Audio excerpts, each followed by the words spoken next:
Hey guys, आज की इस वीडियो में हम देखने वाले हैं। आपने रिसेंटली न्यूज़ सुनी होगी चाइना में न्यूक्लियर लीक की। ठीक है, ये न्यूक्लियर लीक कैसे हुआ है और इससे हांगकांग को खतरा क्या है, क्या ये न्यूक्लियर लीक शर्नोबॉल जितना भयंकर हो सकता है, इन सारी चीज़ों को हम समझेंगे। तो चलिए अपने आज के सेशन को स्टार्ट करते हैं। Welcome to ambitiousbaba.com। तो देखिए, ये न्यूक्लियर प्लांट अगर मैं आपको मैप में दिखाऊं चाइना के, तो ये न्यूक्लियर पावर प्लांट जो है ना, इसका नाम है ताइशान। ठीक है, ताइशान न्यूक्लियर पावर प्लांट जो है ये चाइना के गुआंगडोंग प्रोविंस में पड़ता है। ठीक है, गुआंगडोंग प्रोविंस में देखिए, ये जो ताइशान न्यूक्लियर पावर प्लांट है इसका काम 2009 में स्टार्ट हुआ था और अभी 2018-19 में इन्होंने बेसिकली सप्लाई करना स्टार्ट किया है। गुआंगडोंग में कुछ दो इंपॉर्टेंट शहर पड़ते हैं और उसको पावर सप्लाई ये ताइशान न्यूक्लियर पावर प्लांट के थ्रू होता है। ओके, तो यहाँ अगर आप एक चीज़ देखेंगे ना, अगर मैं आपको थोड़ा सा यहाँ जूम करके थोड़ा सा रब करके दिखाऊं तो यहाँ एक पॉइंट देखिए,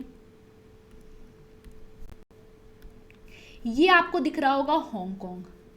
ठीक है, तो और ये है ताइशान न्यूक्लियर पावर प्लांट। अब ताइशान से जो हांगकांग का डिस्टेंस है ना, वो सिर्फ 160 किलोमीटर है और 160 किलोमीटर आपको पता है कि किसी भी न्यूक्लियर रिएक्शन के लिए काफ़ी कुछ ऐसा कुछ डिफिकल्ट है नहीं कि वहाँ तक असर ना पड़ पाए। तो इसलिए क्या हुआ है, इसलिए हांगकांग में इसको लेकर थोड़ा सा है कि क्या इसका इफेक्ट ज़्यादा होने वाला है, क्या इफेक्ट पड़ सकता है हांगकांग पर भी। तो चलिए अपने सेशन को स्टार्ट करते हैं और समझते हैं इसके रिगार्डिंग कुछ पॉइंट्स। ठीक है, अब हुआ क्या, देखिए चाइना ने इस न्यूक्लियर लीकेज के बारे में कोई इन्फॉर्मेशन नहीं दी क्योंकि चाइना तो चाइना है, इन्फॉर्मेशन वो तो छुपा कर रखेंगे।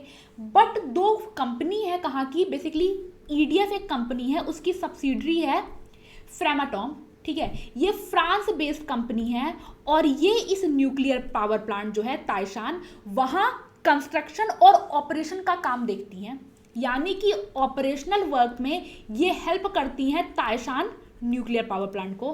तो रिसेंटली क्या हुआ, रिसेंटली इन कंपनी ने लेटर लिखा था यूएस गवर्नमेंट को, जहां उन्होंने यूएस को क्या किया, अलर्ट किया और उन्होंने बताया कि यहाँ क्या हुआ है, यहाँ बेसिकली 5 ऐसे न्यूक्लियर फ्यूल रॉड हैं जहां लीकेज की बात है। ठीक है, इन्होंने बेसिकली क्या बोला है मैं आपको बता देती हूँ। इन कंपनीज ने ये एक्नॉलेज किया, इन्होंने बेसिकली ये बोला कि जो रिएक्टर 1 है उसके ऑपरेशन में कुछ दिक्कत देखने के लिए मिली है और 5 फ्यूल रॉड ऐसे हैं जो डैमेज माने जा रहे हैं। ठीक है, अब ये फ्यूल रॉड्स क्या होता है ये हम बाद में अभी मैं आपको समझाऊंगी। ठीक है, तो ये न्यूज़ आई, ये इन्होंने लेटर लिखा किसको, यूएस गवर्नमेंट को, और इन्होंने यूएस गवर्नमेंट को वार्न किया इमिनेंट रेडियोलॉजिस्ट थ्रेट के लिए। ठीक है, अब इन्होंने यूएस को क्यों वार्न किया, बेसिकली यूएस को लेटर क्यों लिखा, देखिए क्या है, इनको था कि इनको यूएस से टेक्निकल असिस्टेंस चाहिए, इसलिए ये कहा गया यूएस के पास। यूएस के पास ये लेटर गया और यूएस से ये लेटर लीक हुआ है, यूएस से ये लेटर सामने आया है और वहां से ये इंफॉर्मेशन सामने आपको देखने के लिए मिलती है। अब according to CNN, the letter include an accusation that the Chinese safety authority raising the acceptable limit। Okay, समझिए चाइना क्या कर रहा है ना, China basically Taishan nuclear power plant के जो आसपास का बेसिकली जो भी एक लिमिट होती है, आपको पता होगा रेडिएशन की एक एक्सेप्टेबल लिमिट होती है, उस लिमिट को बढ़ा रहा है।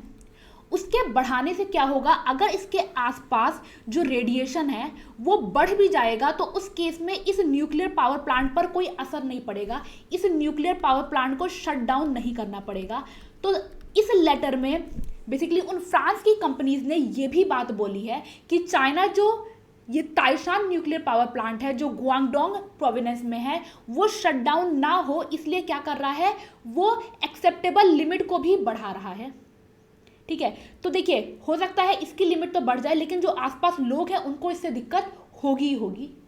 तो देखिए अब हुआ क्या, जब ये न्यूज़ सामने आई, चाइना ने तो कुछ खुद से बोला नहीं, बट इस न्यूज़ के इस लेटर के बाहर आने के बाद चाइना ने ये ज़रूर एक्सेप्ट कर लिया कि न्यूक्लियर फ्यूल रॉड डैमेज हुआ है, बट उनका बोलना है कि आसपास का जो एनवायरनमेंट है वहाँ कोई रेडिएशन लीक नहीं हुआ है, यानी आसपास के लोगों को कोई दिक्कत नहीं है इस रेडिएशन लीक से।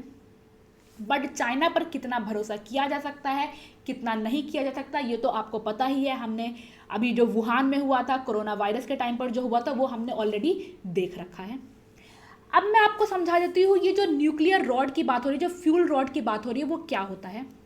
ओके, इस पिक्चर पर पहले इस पिक्चर पर एक पॉइंट देख लीजिए।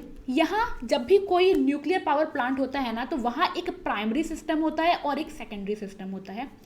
अब बोला क्या जा रहा है, एक्सपर्ट ने जो बोला है उसके हिसाब से जो फ्यूल रॉड में दिक्कत आई है ना, वो आई है प्राइमरी सिस्टम में। ठीक है, अब क्योंकि प्राइमरी सिस्टम में सिर्फ दिक्कत आई है, क्रिप्टॉन वगैरह जो लीकेज थोड़ा हो रहा है, जिसका लेवल थोड़ा बढ़ रहा है, वो प्राइमरी सिस्टम में बढ़ रहा है। लेकिन प्राइमरी सिस्टम में काफ़ी सारे लेयर्स होते हैं और उस लेयर से इसका बेसिकली लीक को रोका जा सकता है। ठीक है, तो इसीलिए क्या हुआ है, इसीलिए बेसिकली ऐसा बोला जा रहा है, यूएस जो है उसने बोला है, एनएसए ने, कि बहुत ज़्यादा अभी क्राइसिस वाली सिचुएशन नहीं है। ठीक है, इसको ईजिली कंट्रोल किया जा सकता है, इसको ईजिली रोका जा सकता है।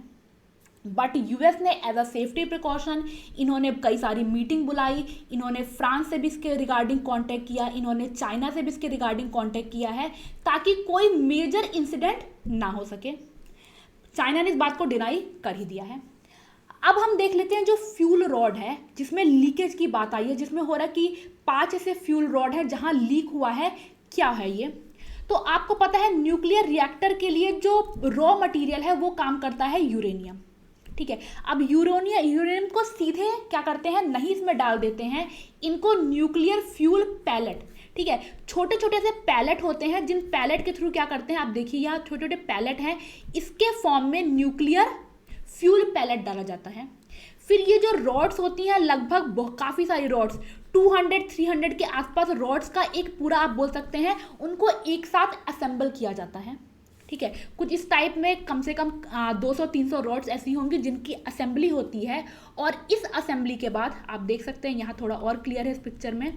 ठीक है, इस असेंबली के बाद इसको पानी में ऐसे क्या किया जाता है, रखा जाता है और ये फिर काम करता है।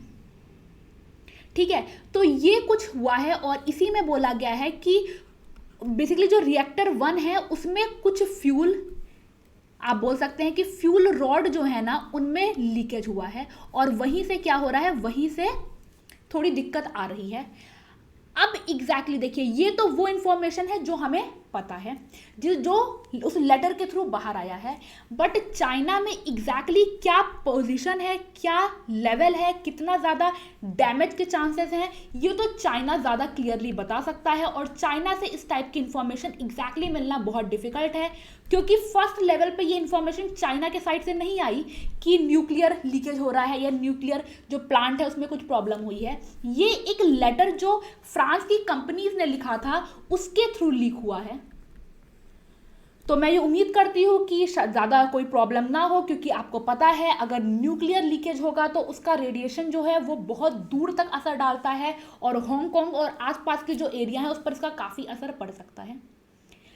तो आई होप आपको ये पूरी कहानी समझ में आ गई होगी, ये न्यूक्लियर लीक की कहानी क्या है, क्या दिक्कत आ रही है, क्या एग्जैक्टली अभी आप बोल सकते हैं कि पोजीशन है, इन सब के बारे में मैंने आपको क्लियर कर दिया है। आई होप आपको ये वीडियो पसंद आई। अगर आपको वीडियो पसंद आई, आपको इन्फॉर्मेशन यहाँ मिली, तो वीडियो को लाइक ज़रूर करिए, शेयर करिए और ऐसी बहुत सारी वीडियोज़ के लिए आप एम्बिशियस बाबा के साथ जुड़े रह सकते हैं। Thank you, God bless you and जय हिंद।